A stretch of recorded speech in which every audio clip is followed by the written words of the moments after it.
everyone, and welcome to the very first episode of Java Crack of the Week, a series where we break down major Java vulnerabilities from the past few years. I'm Łukasz, and today we're starting with one of the biggest Java bugs ever. Log4Shell, discovered at the end of 2021. Basically, it let attackers to run code on your servers just by getting something logged. Yeah, logged. It was that bad. Let me break it down. First, quick recap. Log4j is a super common Java logging library. You've probably used it, maybe through frameworks like Spring, Kafka, or Elasticsearch. Even if you didn't pull it in directly, it's been the default logger in tons of projects for years. So yeah, this thing is everywhere. When the Log4Shell bug came out, it went viral overnight. People were hacking Minecraft servers just by typing stuff to the chat. Botnets, crypto miners, even some government systems got hit. Basically, anything exposed to the internet that used Log4j and logged user input was fair game. So, if someone sends a string, like this, and it gets logged, that's enough to trigger the vulnerability. That's what made this whole thing so wild. No file upload, no out, just a log line. So, here's what was really going on. Log4j supports placeholders in logs, like date or env. Handy stuff. But it also supported this syntax, which can do lookups, using Java's JNDI system. If you haven't used it, JNDI is kind of like DNS, or a phone book. It lets Java app to look up resources by name. Stuff like databases, directories, etc. The issue is, it also lets fetch Java objects from remote servers, like serialized classes. That's usually fine inside a trusted network, but when user input gets mixed in, not so great. Attackers mostly used LDAP in their payloads, but RMI and DNS were also used in some cases for data leaks or detection. And yeah, some older Java versions would even automatically load and execute whatever came back from that server. So, if you logged untrusted input, like a user agent, a form field, anything, and it included JNDI placeholder, boom! Your server could reach out to the attacker's LDAP server and run whatever Java class they sent. And that's how a simple log message turned into a global incident. Now I'll show you with a quick local demo how the exploit actually worked. It's that simple and kind of scary. Before we start, here's the basic idea. We send a message with JNDI lookup to the vulnerable app.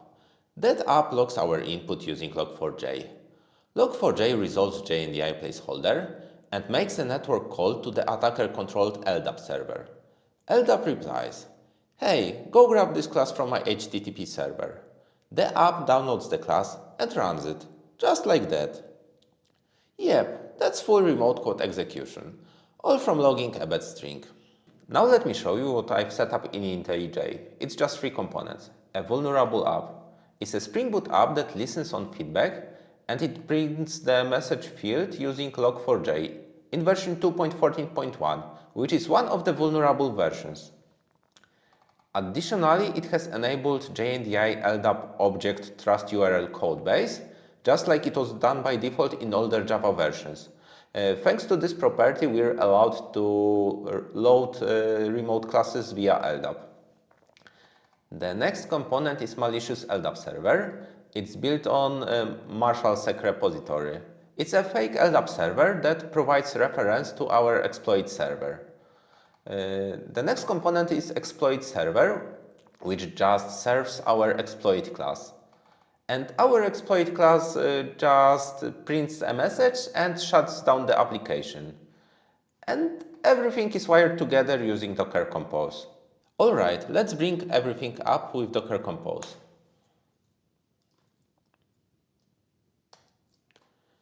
Now we have two terminals side by side. On the top is Spring Boot app.